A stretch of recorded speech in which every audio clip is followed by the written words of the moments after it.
All right. Today's guest is Dr. Justin Houman. We've been looking forward to chatting with him. I know that we've been doing a lot of urology and men's health content recently, as it's near and dear to my heart, not just personally, but just in general. Um, yeah, we're honored to have you join us today. Thank you. Thank you. Thank you so much for having me. Appreciate it. Yeah. Um, as I was coming into work today, I actually saw, I was, I guess, doom scrolling, whatever you want to call it. I was scrolling through social media and you have some great content, but I happened to see a popular influencer. And I don't know if you have your patients do this or not, but he was measuring his nocturnal tumescence time and scores and actually comparing them to his teenage son, oddly enough. But I guess it piqued my interest. One, because that is just kind of a strange thing to talk about. Obviously, we want to normalize sexual health and talking about it, but even I was a little taken aback by that. Is there merit to that, or yeah, what's the deal with measuring nocturnal erections? We use that. We basically use nocturnal erections as a means to really two things. Number one, assess sexual health, penile health, vascular health, because what you're doing is you're having an erection under no other influence. It's your sleep, and during that time, it's if you're having erectile dysfunction or if you're having good, if you have good penile health, good vascular health, good blood flow to your penis, it means you're going to have a strong erection at nighttime. That's number one. Number two, we use it as a means to rule out psychogenic erectile dysfunction. So Mm, there's a handful of younger guys who come in on a daily basis, on a weekly basis, saying, "Look, I have erectile dysfunction. I think I have erectile dysfunction." And one of the ways we could rule it out is there's devices similar to what this influencer was using to measure nocturnal tumescence, is what we call it. And by doing so, if we could prove that they have good nocturnal erections, we're able to rule out any physiological cause of erectile dysfunction. mm. So it's more than just paper tape. Yeah, there's definitely science to it. It's not as we're not using it as much as we used to. There's newer technologies, there's better technologies, but there's devices that we have that have kind of gone down by the wayside over the last decade, I'd say, that measures nocturnal tumescence. But yeah, we're not using it as much as we used to for sure. Okay, interesting. I suppose if someone's doing this, then they might have a concern for presumably ED, or maybe they're trying to prevent ED. I know you've spoken about that before. I've heard the figure 40% for psychogenic erections. Uh, and I still can't tell if that seems like a surprisingly high amount or low amount. I guess other than seeing a urologist, is there a way to see if, maybe do a therapeutic trial or something and see if it is partly psychogenic or what's the other 60%? So the 40 and the 60%, what you're referring to, it really depends on the age range or the age group that we're talking about. If a guy in his early 20s comes in with erectile dysfunction, I'd say it's 90%, even higher than that, is psychogenic erectile dysfunction because at that age, your blood flow, you don't have any chronic diseases, you don't have high blood pressure, diabetes, high cholesterol. You generally have good hormone levels. So, though the natural causes of erectile dysfunction for an older man, you're not going to be experiencing those at a young age. So, as you get older, psychogenic ED, the chances of it become less and less, inevitably. You start to experience the physiological causes of ED with poor health. But to answer your question about how do we assess psychological ED and how do we treat it, like, clinically, we're able to treat it quite easily just because there's different medications, there's different tests. But one thing I would tell a young guy is, what's the etiology to it all? So one story that really relates with a lot of guys is a lot of young men is they've had one bad sexual experience, which is probably their first, whether it's because of a night of drinking too much or being with a partner that they overhype the sexual experience with them. They start to think about too much. They get a raise in their cortisol levels. That raise in cortisol levels decreases the strength of their erection, and then because it's the first time it's happened to them in their life, the next time they're trying to engage in intercourse, they think about that previous time. And again, get a rise in that cortisol and the erection gets worse. So one bad erection leads to two bad erections to 10 to 20. It becomes this vicious cycle that once, I would say once they come into my office, it's relatively easy to treat again with different tests, with different medications. We're able to treat it and really snap them out of that vicious cycle. But that's one story that I would say when I express that to young patients, it resonates with them, and they're like, you know what, that does make sense. That's kind of what happened, and it really reinforces the idea that this is psychogenic ED versus the physiological cause. Yeah. So psychogenic, but downstream to psychogenic, they have the adrenaline spike and cortisol spike. So it's like physiologically psychogenic, I guess. The etiology, right? Like the source Yeah. of it is Yeah. psychogenic, right? And it manifests in a physiological. It's all connected, it's all Yeah. You can't everything's treat like body and mind and like even metaphysical soul stuff. You have to, um, that's a tricky thing is they're, they're all completely interconnected. Like you said, I agree. Um, So if you give some, like, let's say someone does not have psychogenic ED, if you gave them an EpiPen injection for, an allergy or an accidental stick, let's say it's an accidental stick, they don't have an allergic response, would that make it more difficult or less difficult to have an erection?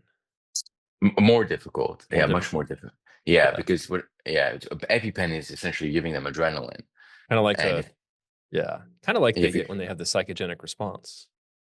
true, true. So exactly, you're compounding it. So if you think fight or flight, if we're running away, trying to save our lives from a threat, like say an animal back in the day, the last thing our body wants to do is shunt blood flow to our genital, to our penis. Really, it's going to those organs, the muscles that are meant to help us get away from danger, not so much our sexual organs.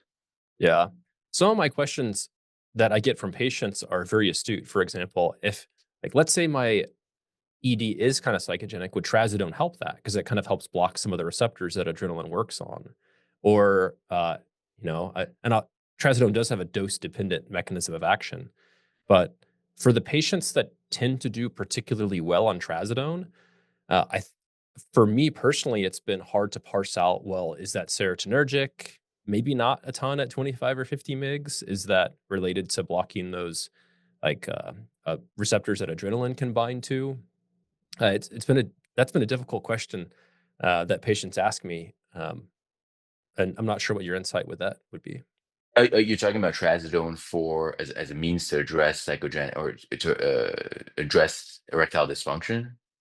Yeah, some patients kind of, because it is slightly serotonergic as well. Right, and that could really limit Yeah, sexual function, erectile function, libido, all of those things. But if it reduces the anxiety, the only thing I'd say about trazodone, it could definitely work. I could see in some scenarios, and obviously different people have different biology, but I wouldn't necessarily say it's first line. There's better options that higher up there. And to me, in all honesty, when it comes to like psychogenic ED and the anxiety associated with it, you, you, I'd like to. My angle is to treat it or to address it in the when they're awake or in the conscious state. Trazodone really numbs them to help them go to bed, help them go to sleep, sleep more restful nights. But it's not really doing much when they're awake and engaging in the sexual activity that they're trying to achieve. So I think again, there's better option. There was earlier options than trazodone, but that's something to consider for sure in some patients who are refractory. yeah. What are some of the top options that you like? Yeah, so majority of the time we're able.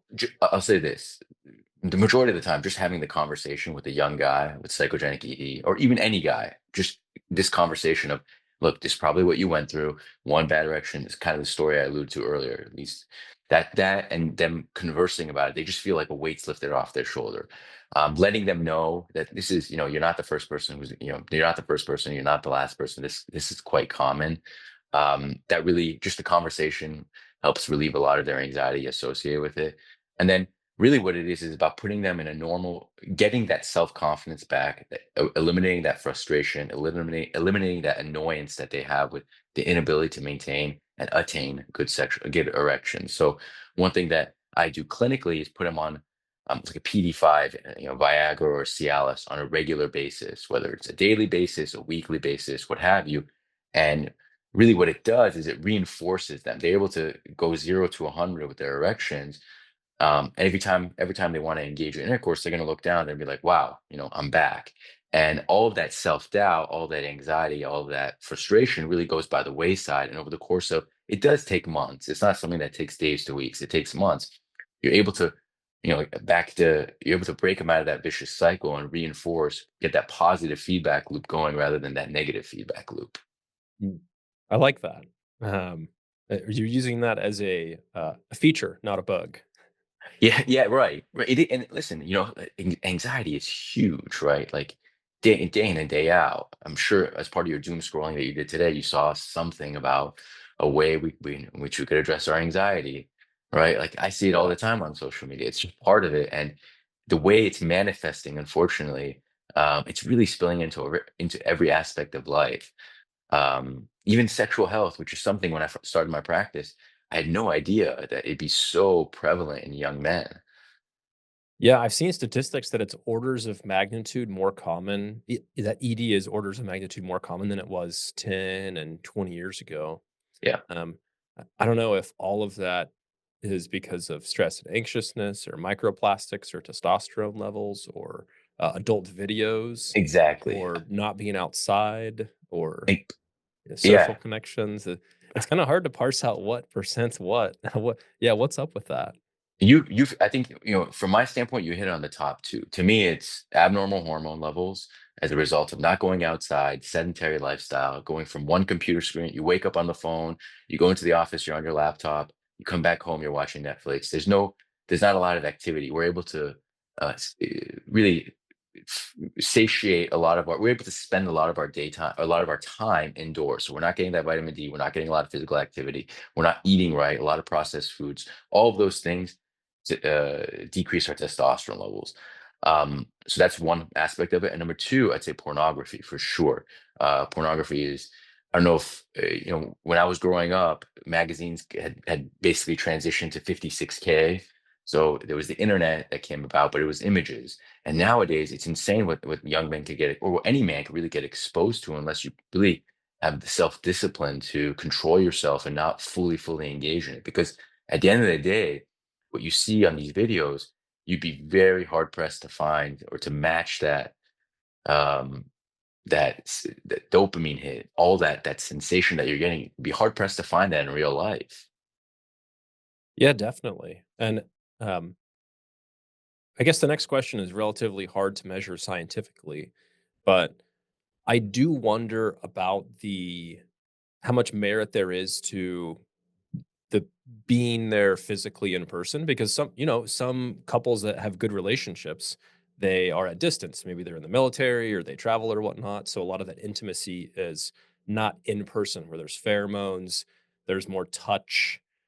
And on top of that, I think there might be some merit to the changes in attraction and pheromones that women have if they're on hormonal contraceptive. I think there's like some weak, at least correlation evidence with that.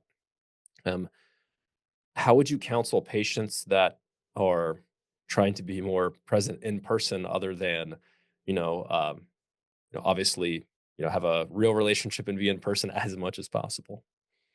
Yeah, that's it's a tough one in the sense of in this day and age, there's a lot of these long distance relationships. Um, to your point, try to be as present as possible. But more importantly, when you are present, truly try to be, when you're physically present, try to be mentally, emotionally, spiritually present as well. I think a lot of times, even in those moments, you get caught up in social media, doom scrolling, all these different uh, aspects of distracting you from your present situation. Um, that's one thing I would say. But overcoming the long distance where you have a digital relationship, it's hard to really, uh, 'cause to your point, we're physiological. This is all like an animalistic type thing. Can we overcome that in the digital age? I'm sure, but I can't necessarily. There's not one piece of advice I'd say there um, to optimize that for those couples who are engaging in long distance digital relationships. Mm, interesting. Um, From the female standpoint, it's relatively well known that pheromones in their social group that they're physically nearby has quite a bit to do with fertility, the regulation of their cycle, even when they have certain hormone spikes. And I know that there's been something postulated called the familial biorhythm, which is basically talking about, well, if there's other people, maybe males Maybe they're around other males, maybe they're around other females, and how this affects their hormone production and hormone output. A common one is, people have a newborn. I have 3 very young children, and their prolactin increases and their testosterone decreases. Yeah. Um, and of course, there's huge confounders. So basically, we don't know if that's directly causatory because, like, your spouse's hormones change, or is it your terrible sleep and your habits are worse and your Right. diet's worse? Do you think that there's a strong component to quote unquote males having natural hormone fluctuations that are just going to happen no matter what? Definitely, definitely. There's the hormonal changes that happen independent of, let's say, our partner, our female partner, for example. Throughout the course of the year, testosterone levels will fluctuate seasonally, right? Summertime versus wintertime.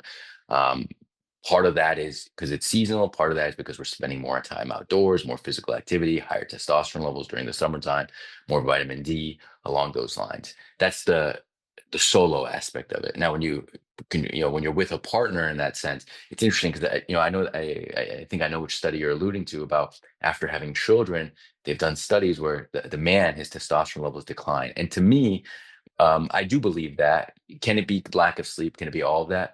That's contributing to it. But to me, more importantly, I think there's an evolutionary idea behind it where as men, we're meant to, our testosterone levels decline as a means in which to no longer seek other reproductive partners or other partners to further procreate, rather put our energy investment into this child, and by doing so allow for this child to get reared and grow up as healthy as possible.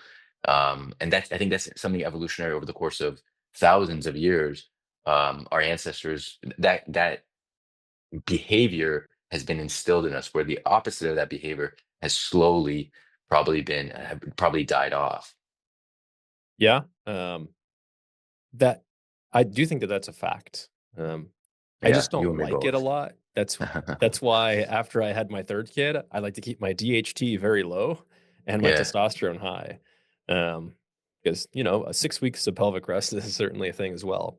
It's one of those things, if you know, you know, I guess. Speaking of fertility and testosterone, do vasectomies decrease testosterone and or do varicocelectomies, where you fix the varicocele, like the varicose veins, do those significantly and permanently increase testosterone? So the vasectomy question. So vasectomies are incredibly, incredibly safe. I mean, this is one of the things I always try to tell guys. There's zero impact on testosterone levels, sexual health, erectile strength. Uh, there's theories about prostate cancer. It has zero impact on prostate cancer. Vasectomies are incredibly straightforward. Takes 7 to 8 minutes to do, and it has zero impact on anything but your sperm production. Not even your semen production, just your sperm production. So you still will ejaculate the same amount of fluid because sperm is only 1% of the volume. So you won't notice anything. So to answer your first question, vasectomies have zero impact on testosterone levels. Now, a varicocelectomy. So varicoceles, just to give a highlight about what this is, a varicocele is a varicose vein of the legs, right? Excuse me, of the testicles. And what that means is the testicles like to live in a very narrow temperature range. When that temperature range is elevated as a result of blood pooling around the testicle because of the varicocele, it could cause dysfunction, primarily sperm production dysfunction, but could also impact testosterone levels. We have some studies that support this idea that if you correct the varicocelectomy, you'll have about a 90-point improvement in your testosterone levels. Some of the men obviously will be a higher improvement, some men lower. I wouldn't necessarily say that it's permanent because as we age, our testosterone levels will decline. But as a temporizing measure for hopefully a couple years to a decade or two, it should improve your testosterone level. Okay. But if I could say one thing, I wouldn't necessarily do a varicocelectomy as a primary means in which to improve testosterone levels. There's other non-invasive ways in which we can do it. Yeah. A good way that I've heard it explained is you can do it for pain/symptoms or do it for fertility, but not Precisely. necessarily worth it just for testosterone levels. Um, Well said. Exactly. Those are the two main reasons I would actually do it. Yeah. So let's say that there is some degree of social interaction when it comes to the seasonality of testosterone levels or just how testosterone levels raise in and out of a group. Just like we know that that's the case for female cycles. What happens when one person in a, let's say, a social group, close friend group, but going back to tribalism, starts testosterone replacement therapy? Um, I guess you could say everybody starts TRT, but let's say they didn't. What would happen? Do you think that would have any other impact on the rest of the group's hormone levels? I guess it depends on where the baseline of the group is in terms of where their hormone levels are. But in my mind, if you want to think about this in a tribal cultural way, that one individual with TRT will become much more of the alpha, and the other ones become more betas. Now, how does that impact testosterone levels? It can definitely impact testosterone levels. I don't have any true data to support this, but it could definitely impact testosterone levels in the sense that the alphas T levels will be obviously much higher, and the betas will, as a result of that, become slightly lower. Um, yeah, I would say that's my sense. Again, I don't have a lot of data to support this, but that's my sense. I don't know if you have any ideas on that yourself. Yeah. Well, there's a lot of data in dogs, both wolves and actually domestic dogs as well, that are like high level competing dogs. And not necessarily has to do with dogs on TRT, although that's a topic that I very much enjoy, but probably out of the scope of the conversation for today. But oddly enough, if the owners had higher testosterone levels, the dog's cortisol levels tended to be higher when they were competing, and if the um, dogs did better, then they tended to receive more praise if the owners had higher testosterone levels. And they also tended to do better. So it's kind of hard to say.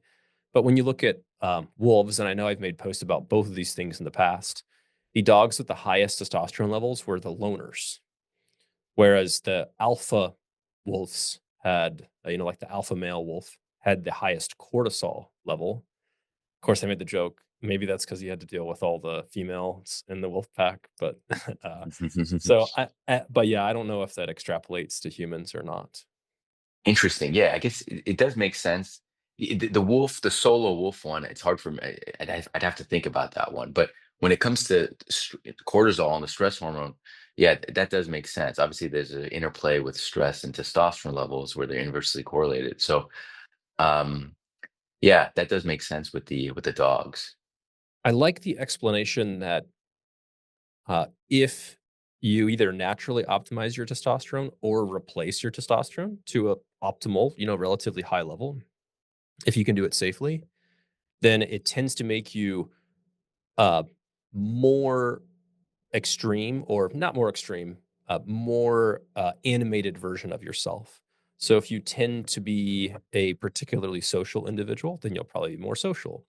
Or if you tend to be a loner, but you're doing social things because you're just kind of going along with the program, then you will kind of return to your uh, true north, if that makes sense.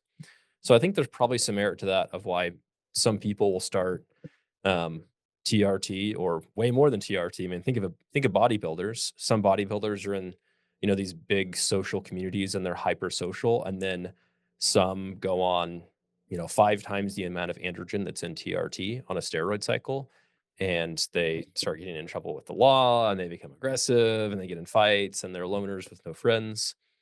So I think that the the vector is kind of decided by you're already headed in that direction. Testosterone just accelerates how quickly you go in that direction, almost like with androgenic alopecia. It shows itself. It kind of Except, yeah, it accelerates what's kind of going to happen anyway. right, with increased same thing with prostate cancer and testosterone, same idea. It's not that so much that testosterone causes prostate cancer, but it just shows itself.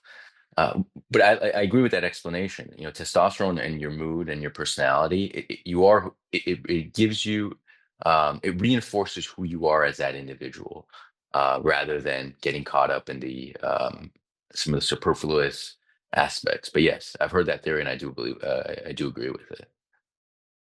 One thing that I've heard you talk about recently is the relatively newly available oral lymphatically absorbed testosterone undecanoate options. There's a couple different commercial products, much safer than previous oral testosterone.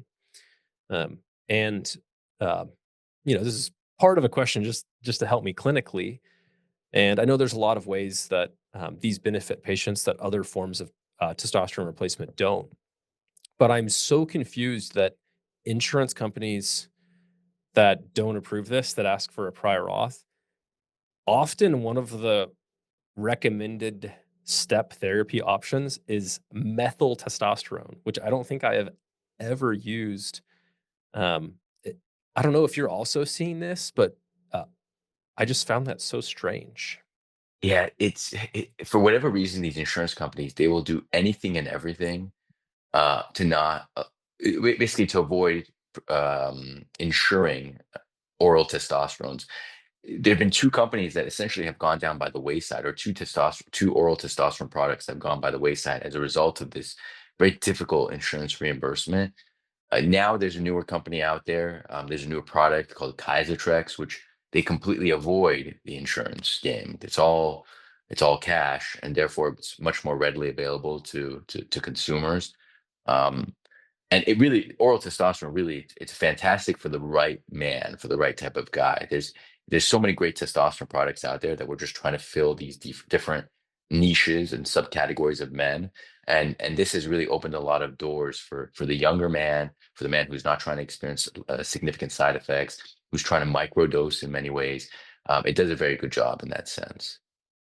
If someone is trying to microdose, do you see potential therapeutic benefit for regimens that more naturally, quote unquote, mimic, um, higher levels in the morning? Obviously, people aren't going to be doing troches and RDTs and tablets before they wake up. But do you see this uh, picking up steam? Yeah, I guess microdosing for testosterone is a little. It's more difficult it's difficult to trend it or to follow the physiological trends um that we have when we're young. But the microdosing, what I'm referring to is just that rather than doing a weekly dose or large weekly dose, or even some guys are doing even a larger twice a month dose, Yeah. that can obviously get the high highs, but you also get the low low. Anything that you really throw yourself out of that therapeutic window, it really creates. That's when the side effects start to come about. So with testosterone replacement, if you're giving yourself these large boluses on a weekly basis or every twice a week basis, that's when you get the increase in red blood cell count. That's when you get these bumps. A lot of times guys are like, yeah, I'm losing hair. I feel like I'm losing a lot of hair because you're getting these massive rises. You're getting the conversion to DHT. Same thing with gynecomastia. You're getting the conversion to estradiol. So microdosing, I have patients, a lot of my patients do twice a week. They'll inject like, on a Monday, or excuse me, yeah, Monday and a Friday, um, just to try to maintain therapeutic doses throughout the week. But again, this oral therapy option, twice a day. You're taking morning and afternoon, morning and evening. You're really staying narrow, really nicely in that therapeutic window. Again, minimizing a lot of the side effects associated with TRT. Which, look, to me, TRT is wonderful, and I know you share the sentiment, but TRT is wonderful for the right guy. In many ways, I can't wait to the day I'm on TRT just because I see what it does to a lot of young guys, a lot of men. Yeah, for sure. And I've talked about my HCG and or TRT journey for quite some time, my varicoceles and whatnot. So um, uh, Cameron can link a bunch of those episodes in the description here. But one of the things that a lot of patients have asked about is, something like a basal bolus testosterone. So just like diabetics have the insulin. And this isn't something that I frequently do, but given that there's a couple different oral testosterone options now that you can get for about $1 per capsule, something like 100 milligrams with breakfast and lunch instead of breakfast and dinner.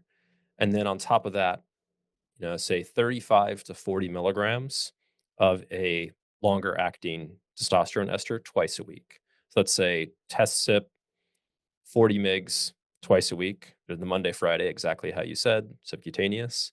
And then on top of that, a slightly higher testosterone level, a bolus, if you will, and then it's a bit lower at night to decrease their area under the curve. Unfortunately, there's no good outcomes data, and we don't actually know, other than, I guess, the couple patients that we may have had on a similar regimen, if this is better. Um, I'm not totally against it, but it does kind of seem hyper complicated for me. But I wouldn't be surprised if a company comes up with a product that has both of these options in the future. Yeah, actually that's quite interesting that you say. My idea with that, I think, are you talking about younger men in general or any type of man for that one, for that regimen? Yeah, pretty much any male. If it's younger males that or older males that want future fertility, then I do tend to avoid injectable and just things that would decrease intertesticular testosterone or fertility in general. Um, but this would be more for the male that would that's really naturally minded, that is hesitant, that would probably do very well on twice a week subcutaneous injections, but is very hesitant to do something that does not mimic the natural diurnal rhythm. Right. What about the idea? I mean, I could see guys who want to mimic that natural rhythm with doing enclomiphene and HCG, for example, combining those two, because you could still mimic with enclomiphene, your body will still mimic the natural curves. But again, that's only for younger guys, guys who, Yep. 50s and 60s, enclomiphene really isn't for them. Yeah. Yeah. Agreed. Um, Yeah, it's an interesting thing. The other interesting option for the future is Avid, which is kind of the American version of Libido.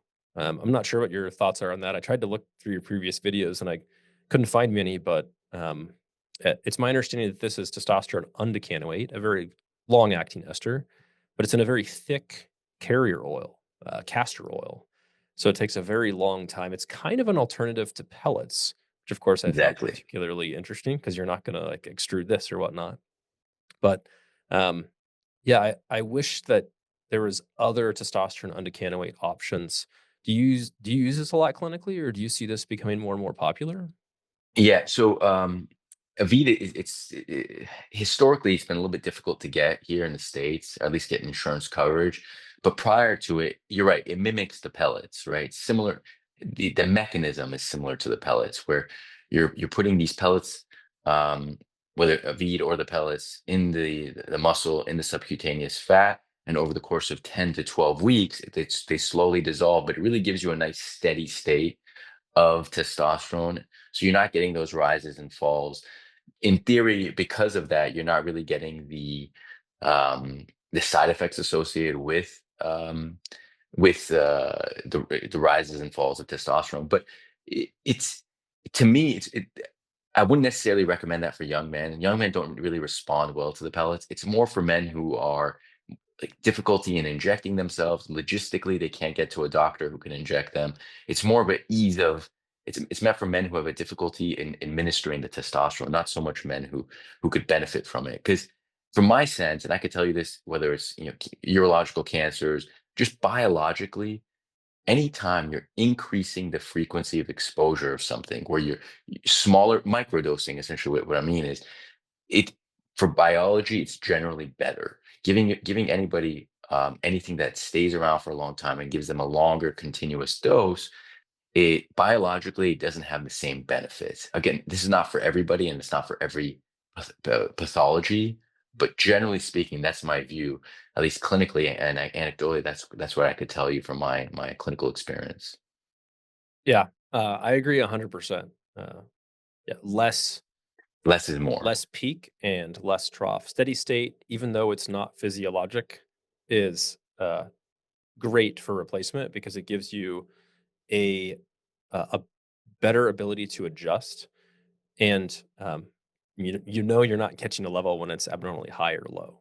So yeah, I avoid peaks and troughs, and I generally don't care that much about peak and trough testing because trying to dose in a way that you don't have a peak or a trough.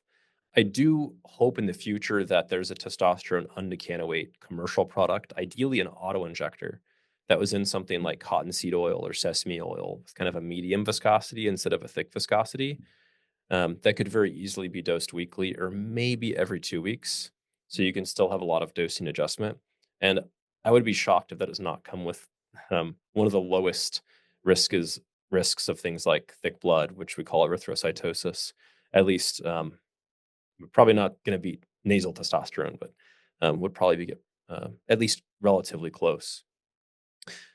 One thing that I heard a popular, I guess, testosterone doctor say is, when you start testosterone, you can expect things to improve within about uh, a month, which kind of makes sense because if it's subcutaneous, then it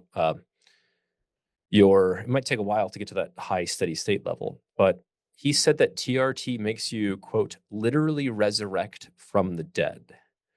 So I assume this was hyperbole. What do you tell patients that are actually deficient in testosterone and what to expect versus a patient that might have a bunch of symptoms of low testosterone, but might have a total T, let's say their total T is very consistently 310. Um, yeah, what do you tell patients to expect in those situations? So I love, again, I'm a big fan of TRT, but when selling it, if you will, to a patient, when I explain it to a patient, I try to set the bar quite low. I never try to oversell it. Like, this is going to change your life. This is going to make you like you were 18 again. I never try to do that. The level of improvement. So if a guy comes in and his testosterone, I've had guys who've come in, their testosterones are literally under 100, and they'll see once they get on a good regimen after 4 to 6 weeks, they feel wonderful. And does that feeling of wonderful stay around forever? No, but it does. They do stay pretty good going, for many years going ahead. Um, so if you have very, very low testosterone levels, you will definitely feel the benefits of TRT. But again, I never really try to oversell it. For those men who they have their total T's in in the low normal range, the free testosterone is more important to me. I like to see what their bioavailable testosterone is to see where they're at in that regards. And my overall theory here is not so much, you don't want to treat the number, you want to treat the symptoms.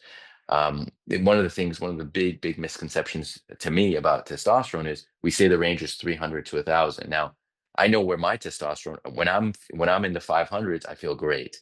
But for you, maybe you need to be at the 750s to feel fantastic, right? So everyone really has a different baseline. And to say, if you're 301, you have normal testosterone, but if you're 299, you have low testosterone, it's pretty unfair. So you really want to treat the symptoms, not so much the number.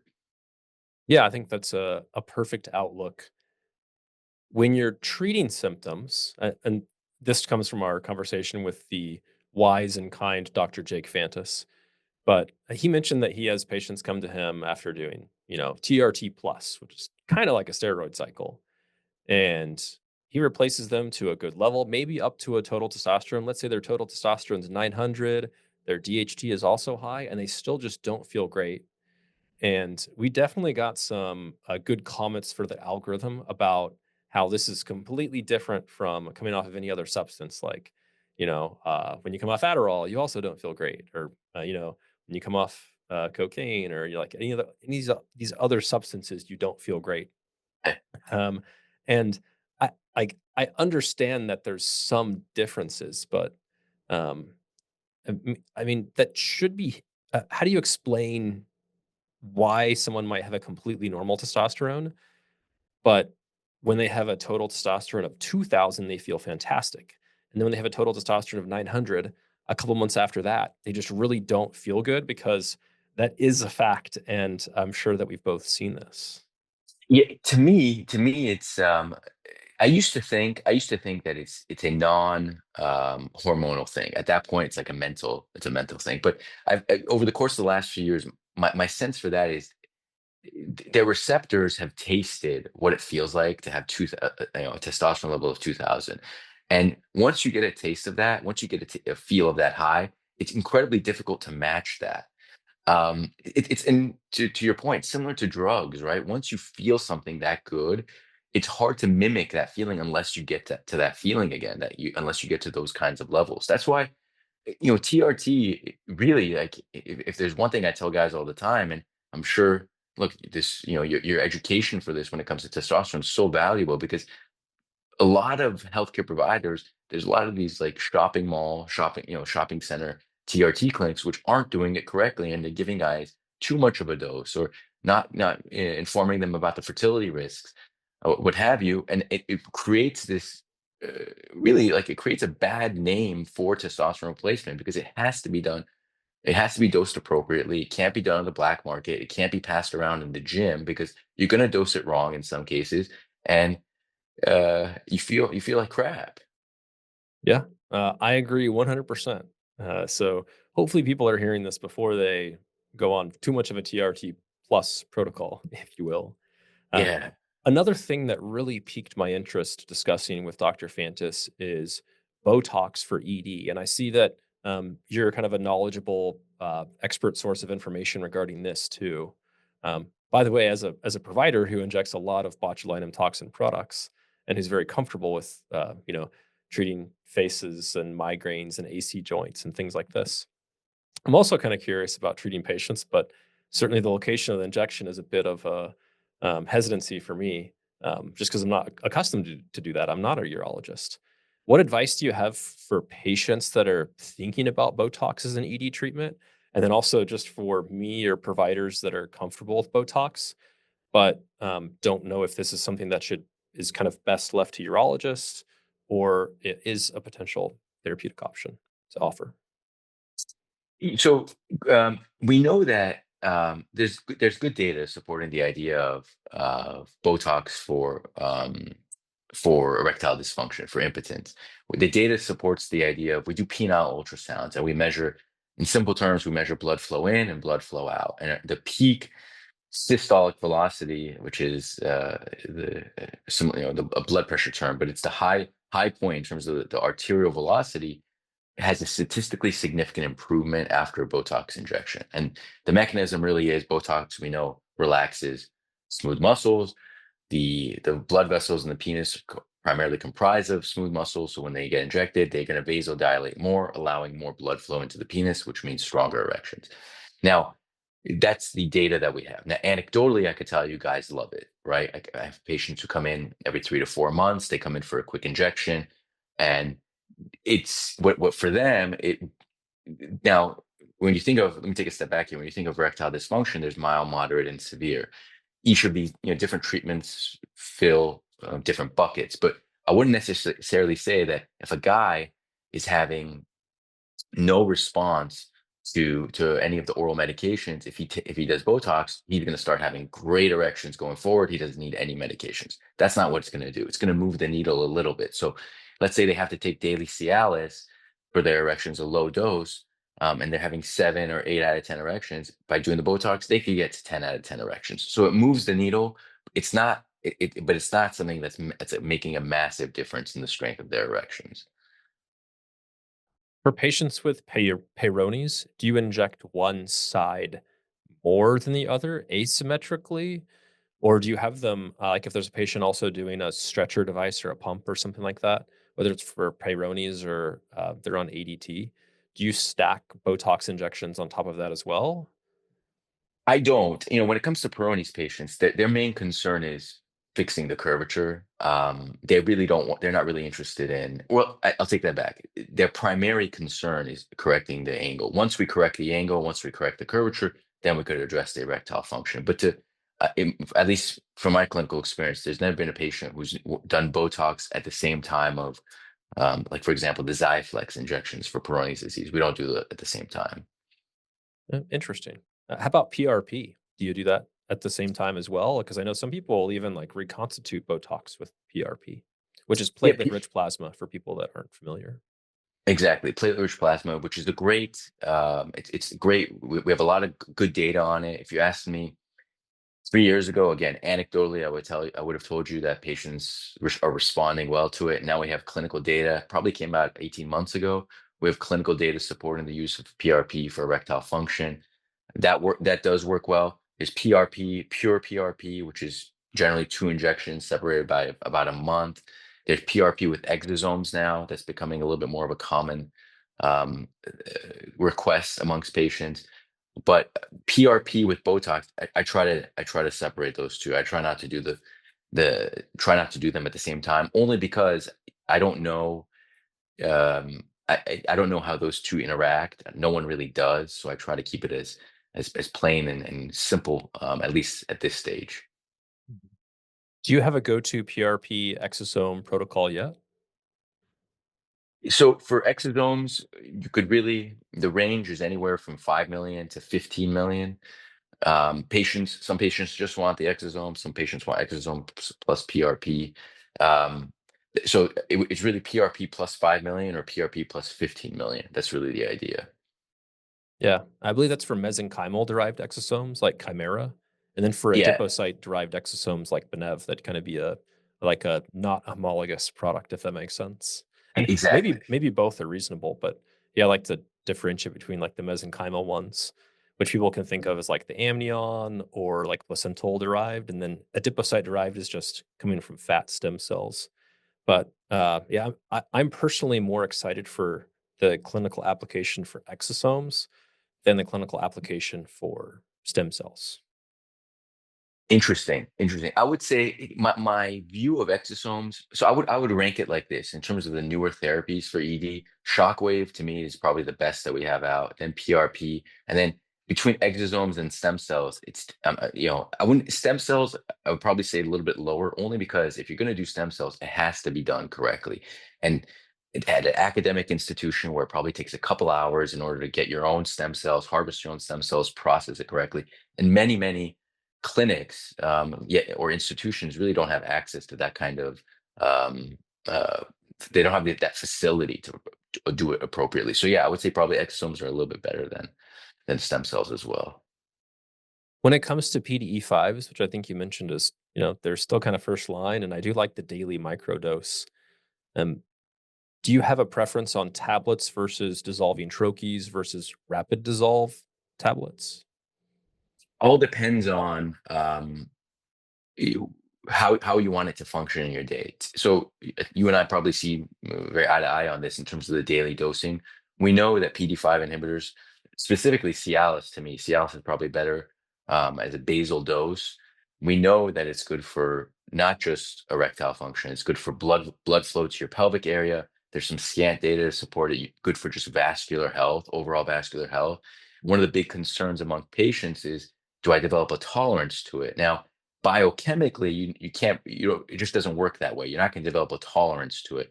If their erections are getting worse on Cialis, that's just the progression of disease, or that's just worsening ED. It has nothing to do with your how desensitized you've gotten to the Cialis. We also know that in animal studies, there's evidence to support that rat penises. They've done biopsies of these rat penises after 3 months of putting tadalafil in their water. The penises are essentially healthier. The smooth muscle is healthier. The smooth muscle is more, it has more vitality to it, just because the penis is getting more blood flow throughout the course of the day. So I'm a big believer in that. Now, to answer your question about the trochees are fantastic if as long as it fits when you need it. So um, you go out on a night of drinking, or dinner and drinks with your partner, and you want to get you want a hit of the PD5 inhibitor. Oral dosing, Viagra at best, will take an hour or two. If you're on a full stomach, it probably won't even work that well. We have Levitra, which works pretty well. That kicks in within 15 minutes. But the trochees are unique in the sense that they're sublingual. They get absorbed quite rapidly, and they could typically kick in and similarly in 15 to 30 minutes. So there's a role for the trochees, definitely. But fast rise, fast fall for the trochees, whereas the daily tadalafil is more of a basal, steady, long-term dose. Yeah, that's a great summary. Yeah, a lot of people like the troches and the rapid dissolving tablets slash sublingual tablets. They'll hold their daily dose maybe a day or two before if they're really trying to optimize things. And even for people that don't necessarily have pathologic ED, I think it's reasonable to want sexual health optimization, given that people do, cognitive performance optimization. We're taking nootropics. You do athletic performance optimization. You're taking your pre-workout and your creatine before your workout. So yeah, I am certainly not against improving another area of my life safely, if that makes Exactly. sense. If there's One, one thing I could say though about the daily dosing, this is something that I've recently started to recommend, is you have to cycle, even the daily dose of Cialis, cycle it, right? If you're a guy in your 50s or 60s and you're doing it daily, that's fine. Nothing wrong with that. But take a week off here and there, right? Maybe do it on maybe do it for 3 weeks and take a week off. Maybe do it for 7 weeks and take a week off. But you have to cycle, otherwise, and not because of getting desensitized to it, but just for I'm just a big believer in anything, any supplement, any medication, unless you're taking medications that are life-saving meds, you have to cycle them. Yeah, I guess on the subject of safety, for pilots or for people that, let's say they're like artists or painters and they really want to preserve their um, color perception, I've I'd previously heard that the like relative slight color blindness that PDE5 inhibitors like tadalafil can give are dose dependent, but I have heard reports of even 2.5 mgs per day or every other day can affect that to some degree. What advice do you have for people in that situation? It's quite rare. So yeah, we do know there's a color blindness associated with some of the PD5 inhibitors, just because of cross reactivity with another receptor. But it is quite rare. But in those scenarios, similar to what you said, either go down to the 2.5, see how you do on that. Um, do a 2.5 once a week, and then build up from there. Do it, if 2.5 once a week is okay, maybe go 2.5 twice a week, and you slowly build up. But it's this interplay of desensitization or normalizing that receptor. So to your point about dose dependency, you're not hitting it too hard. What is it now? Are there scenarios where some guys just can't handle it? Absolutely. I probably have 3 patients that I remember who have unilateral deafness as a result of the PD5s. And in those scenarios, I don't play around with that one. To them, this is not for you. You can't go on a PD5. You have to find another option for treating erectile dysfunction. The hearing's way more important than the erections. Yeah, that's kind of the same approach I have if someone happens to have retinal detachments or like a strong predisposition for retinal detachments. I mean, it just goes to show that even some of the um, like safest medications can have adverse effects. So that being said, neither one of us is saying these things to scare people away from one of our Right, favorite meds. right, exactly. Very safe, med. We've spoken for almost an hour, and you're obviously also a fertility or reproductive health specialist, and you have you're well trained in those areas. And I suppose as a urologist, I'm always interested in you know, what can people try and how long can they try before seeing you for, I don't know if you do like surgical sperm extractions or things like that, but certainly I assume that those things are good for business and whatnot. And it's great that we have urologists that do surgical sperm extractions. But one thing I've noticed with OB/GYN REIs is they almost always just kind of skip to IVF regardless. So, I guess at risk of putting yourself at less business, what can people try before skipping to a surgical sperm extraction? When is a time when they should just go ahead and skip to that surgical sperm extraction? And then how long do you generally recommend they try? It might depend on their health and their age and whatnot, but what advice can you give with that? Great question. That's a really good question. It's becoming more of the IVF cycles. I would say a couple years ago, I would have patients come in. They tried either zero IVF cycles or maybe they've tried one, and they're like, all right, well, maybe it's the male factor now. Now I'm seeing couples try 3, 4, 5 IVF cycles before they start to investigate that that the man may be the culprit, and it's a lot of money wasted. So, and look, I get it. Like the REIs, the reproductive endocrinologists, at least here in Los Angeles, they're the ones who are driving a lot of the couples. Usually go to them first, and then they're the ones who navigate the ship. But if as a man, if you're trying to investigate to see what, at least from a diagnostic standpoint, what you can do, something as simple as doing an at-home semen analysis. There's a number of companies out there now who literally you order a test kit at home, you give a semen sample at home, you mail it into them. There's a preservative at the bottom that's able to um, there's an algorithmic decay time based on that preservative that gives you a good analysis of your fertility. And if there's any abnormalities at that point, see a specialist who who could further investigate. Now, what can you do? So I would say if you have any doubt, just do it at home test. As weird as it is to go to a doctor's office, we no longer have to do that as men. You could just Yep. do it at home. Now, what can you do in order to improve your fertility? Honestly, the beauty of fertility, anything that's good for your heart is good for your testosterone levels and it's good for your fertility. So what does that mean? Eat right, a well-balanced diet. I mean, I'm sure you've talked about this ad nauseum. You know exactly what I'm Uh, talking about. Eat right, exercise right. That's good for your hormone levels. Try to get as much sleep as possible. At least 7 hours is what I recommend. Again, good for hormone levels. And then lastly, minimize your stress, which is, if I could tell you how to do that, I'd be a very rich man. But if you could minimize your stress, again, good for hormone levels. Those four things are quite important for fertility. And the last thing I would say, anything that increases testicular temperature is no good. yeah, So I think that's a fantastic high yield summary. That being said, people do love supplements, and there's all these supplements specifically for fertility.